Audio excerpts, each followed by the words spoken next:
లలిత లలిత లేదు, నువ్వు వెళ్ళొచ్చు.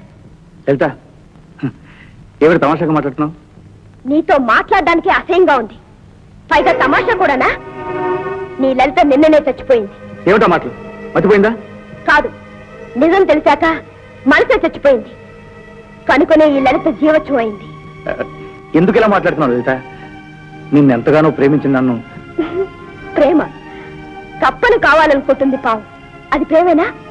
ఈగ తన గూట్లోనికి రావాలనుకుంటుంది సాలీడు, అది ప్రేమేనా? ప్రేమ అంటే అదే అయితే నీకు నా మీద చాలా గొప్ప ప్రేమ ఉంది. నా ప్రేమను అనుమానిస్తున్నావా? అవును, నీ కారణంగా లోకంలో మగవాడి ప్రేమని అనుమానిస్తున్నాను. అంత తప్పు నేనేం చేశానని? వేటాడటం అలవాటైన వాడికి ఒక ప్రాణిని గాయపరచడం, చంపడం నేరంగా అనిపించదు, న్యాయంగా ఉంటుంది. తప్పుగా అనిపించదు, చాలా గొప్పగా ఉంటుంది. కానీ వేటగాడు కూడా ఏ లేడి పిల్లను ప్రేమించి తనతో ఉంచుకోవాలని ఆశపడొచ్చుగా? ఆశ తీరిన రోజున దాని బ్రతుకు నార్పేయవచ్చు. అంటే నేను నిన్ను మోసం చేస్తాను అనుకుంటున్నావా? ఇప్పటికీ మోసం చేశామని అంటున్నాను. రౌడిజంతోనూ దుర్మార్గంతోనూ నన్ను సొంతం చేసుకోవడం కుదరదని మంచివాడిగా మహానుభావుడిగా నటించడం ఆరంభించు. గొర్రె కసాయి వాడిని నమ్మినట్టు నేను నిన్ను నమ్మాను. పువ్వు నలిపేసినట్టు ఆడదాన్ని వాడి విసిరేసే నీచులువని ఇప్పుడే తెలుసుకున్నాను. నిన్ను ప్రేమించినందుకు నన్ను నేనే అసహించుకుంటున్నాను. ఇక ముందు ఎప్పుడు నీ మొహం నాకు చూపించుకో. లలిత, నువ్వు నాకు కావాలి. నువ్వు కావాలనుకున్న ప్రతిదీ నీ దవడానికి నువ్వేం దేవుడు కావు, కనీసం మనిషిని కూడా కావు.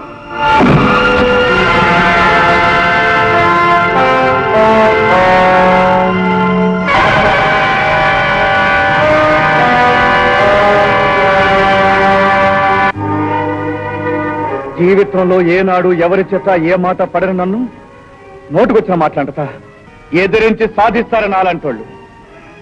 అది నాదయ్యే వరకు నిద్రపోను.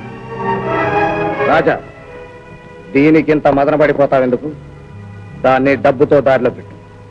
చూడు రాజా, కట్నం పేరుతో చదువుకున్న మగవాళ్ళు, కన్యాశుల్కం పేరుతో అందమైన ఆడవాళ్ళు డబ్బు కమ్ముడు పోయారు, అమ్ముడు పోతారు. అంటే ఏముంది? దానికో తాతున్నాడన్నావుగా, డబ్బు తీసుకెళ్లి వాడు మొహాన కొట్టు, మిగతా విషయాలను వాడే చూసుకుంటాడు.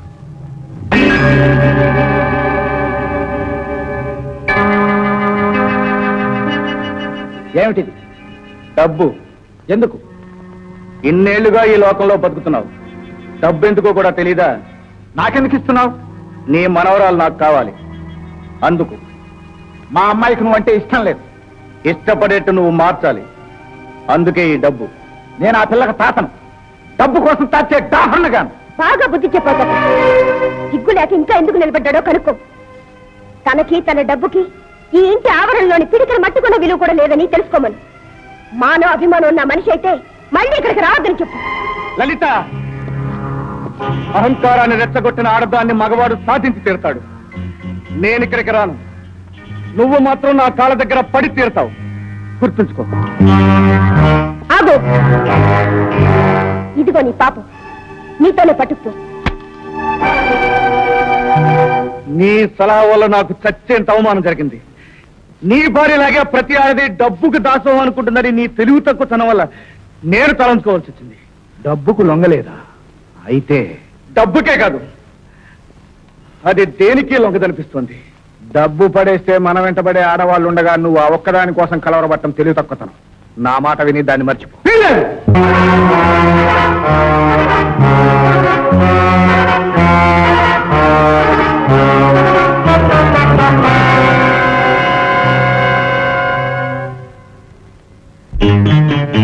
వదలండి, వదలండి. చేతికి చిక్కిన దాన్ని వదిలేంతటి మూర్ఖుని కాను. ఏ అండ చూసుకుని మా రాజా ఎదిరించావే. ఇప్పుడు నీకు వదలండి. ఏమండి, నా తండ్రి లాంటి వారండి, నా బ్రతికి నాశనం చేయకండి. తండ్రి అన్న అనే అర్థం లేని పదాలతో లొంగ తీసుకోవాలనుకుంటావా? వదలండి, దయచేసి వదలండి. మీకు పుణ్యం ఉంటుందో వదలండి, వదలండి.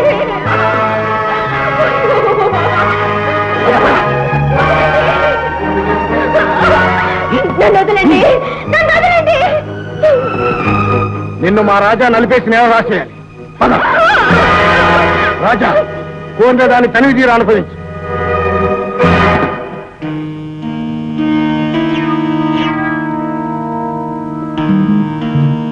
అహంభావంతో ఉన్న ఆడదాన్ని పంతానికైనా ఓడిస్తాడు మగవాడు. ఇప్పుడు నువ్వు వచ్చి ఎక్కడ పడ్డావో తెలుసా? నా కాళ్ళ దగ్గర. ఇప్పటికైనా మర్యాదగా ఒప్పుకో. ఎదురు తిరిగావో బలవంతానైనా నిన్ను నా దాన్ని చేసుకుంటాను. అనుకున్న దాన్ని అందుకోవడం, కోరుకున్న దాన్ని సొంతం చేసుకోవడం ఈ రాజాకు అలవాటు. బలవంతాన నన్ను బంధించి తెచ్చి నువ్వు సాధించానని అంటం వింటే నాకు జాలేస్తుంది. నా మనసుని, నా శరీరాన్ని నీకు అర్పించడానికే నిన్ను నేను ప్రేమించాను. శాశ్వతంగా నీ దాన్ని అవ్వాలనుకున్నాను. అటువంటిది క్షణిక సుఖం కోసం నన్ను పట్టి తెప్పించి సాధించానని గర్వపడుతుంటే జాలేస్తుంది. లలిత, రాజా, ఈ రోజు నేను నష్టపోయేది ఏమీ లేదు.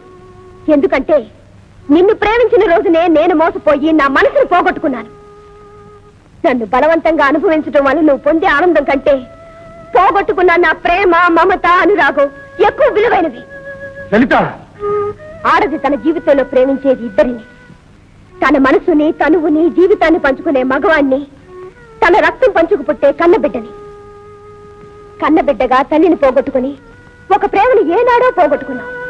మగవాడిగా నన్ను మోసం చేసి మరొక ప్రేమను ఈనాడు దూరం చేసుకుంటున్నావు. అమ్మ ప్రేమకి, నమ్మిన ఆడదాని ప్రేమకి నోచుకోలేని నువ్వు దురదృష్టవంతులకే దురదృష్టవంతుడిది. రాజా, నీకు ప్రేమ తెలీదు, మనసు తెలీదు, మమత తెలీదు. అవి తెలిసిన మనిషి అనుకుని నీకు దగ్గర కావటం నా నేరం. తల్లి తండ్రి లేక అడవిలో తిరిగే దెబ్బలని ఆప్యాయంగా దగ్గరకు తీసుకుంటే అది దెబ్బతీస్తుంది. మృగం లాంటి నువ్వు చేసే పని కూడా అది. అయినా దెబ్బతీయటం మృగం తప్పు కాదు, దానిని ప్రేమించిన వాళ్ళదే తప్పు. తప్పు నాదే కనుక శిక్ష అనుభవించి తీరాలి. అందుకే శిక్షకు సిద్ధమయ్యాను. దిక్కులేని ఆడదాననేగా నాకు అన్యాయం చేయడానికి సిద్ధపడుతున్నా. కానీ నీ తల్లి కూడా నాలాగే ఒక ఆడదని మర్చిపో. నీ తల్లికే ఇలాంటి దురాగతం జరుగుంటే నీకు అసలు జన్మే ఉండేది కాదు. రా, నీ ఇష్టం వచ్చినట్టు అనుభవించు. రా. లలిత, వెళ్ళు, వెళ్ళిపో, ముందుకెళ్ళి వెళ్ళిపో.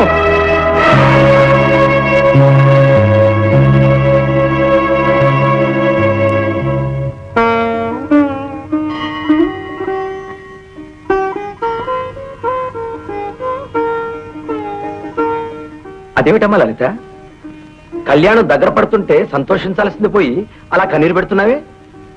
వేణుగోపాల స్వామి, నా నుదుట కళ్యాణ శిలకు ఉండే రాత రాయలేదనుకుంటా. అపచారం, అపచారం. రాజా పెళ్లి చేసుకున్నాను చెప్పాడా? లేదు, అతన్ని నేనే చేసుకోకూడదని నిర్ణయించుకున్నాను. నేనే కాదు, ఏ ఆడపిల్ల అతని భార్య ఈ దురదృష్టవంతురాలు కాకూడదు. అర్థమైందమ్మా. అందరిలాగే నువ్వు అతన్ని అపార్థం చేసుకున్నావు. బండరాయి లాంటి అతని మనసును చూసావే గాని అది అలా కావడానికి కారణం నువ్వు తెలుసుకోలేకపోయావు. పూజారి గారు, ఏమిటి మీరనేది?